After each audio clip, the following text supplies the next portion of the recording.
اللهم صل على سيدنا ومولانا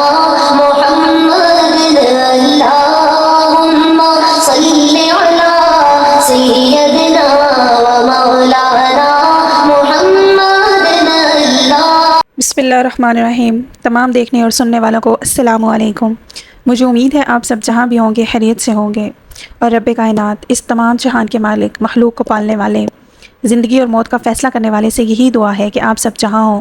اللہ تعالیٰ آپ کو اپنے حفظ و امان میں رکھے، شیطان کے شر سے محفوظ رکھے، حاسدوں کے حسد سے محفوظ رکھے، تمام ناگہانی آفات سے محفوظ رکھے، اور جتنے بیمار ہیں اللہ تعالیٰ ان کو شفائے کاملہ عطا فرمائے، آمین۔ محترم ناظرین، آج کے دور میں بے روزگاری ایک بہت بڑا مسئلہ ہے۔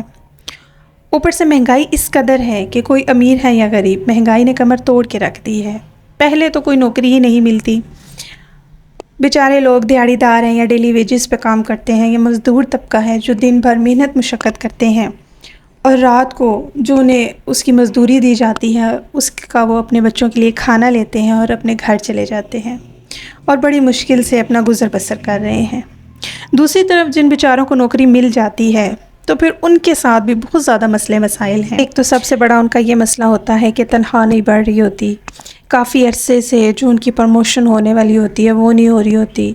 دفتر میں ان کے خلاف سازشیں ہو رہی ہوتی ہیں۔ محترم ناظرین، نفسا نفسی کا دور ہے، کوئی کسی کو آگے بڑھتا ہوا نہیں دیکھ سکتا، اور آپس میں ہی جو کولیگز ہیں ایک دوسرے کے خلاف ہو جاتے ہیں، حاسد بن جاتے ہیں ایک دوسرے کے، اور اپنے مینیجر یا باس کے کان بھرتے رہتے ہیں کہ جی فلاں بندہ ایسا ہے یا فلاں ایسا ہے، تاکہ کسی دوسرے کی پروموشن نہ ہو سکے۔ اور اگر آپ اس طرح کے مسائل سے دوچار ہیں تو جو آج کا وظیفہ ہے وہ اسپیشلی آپ کے لیے ہے۔ وظیفہ بہت آسان ہے۔ سب سے پہلے آپ نے اول و آخر 3 مرتبہ درود ابراہیمی پڑھنا ہے، اور اس کے درمیان آپ نے پڑھنا ہے اسم الہی یا قادر ہو یا نافع ہو۔ محترم ناظرین، یہ آپ نے پڑھنا ہے 45 مرتبہ، ان دونوں کو آپ نے پڑھنا ہے، اور آپ یہ کسی بھی نماز کے بعد پڑھ سکتے ہیں، ٹھیک ہے؟ انشاءاللہ آپ دیکھیں گے کہ ہفتہ نہیں گزرے گا کہ آپ کے جو نوکری کے دوران آنے والے مسائل ہیں، یعنی تنخواہ بھی بڑھے گی انشاءاللہ، جو کافی عرصے سے نہیں بڑھ رہی تھی، اس عمل کی برکت سے دفتر میں جو حالات تھے وہ آپ کے مطابق سازگار ہو جائیں گے، جو کام آپ کے تاخیر کا شکار تھے وہ جلد ہونے لگ جائیں گے، اور حاسدین کی سازشیں وہ بھی کم ہونا شروع ہو جائیں گی۔ کوئی بھی وظیفہ کیجیے اللہ تعالیٰ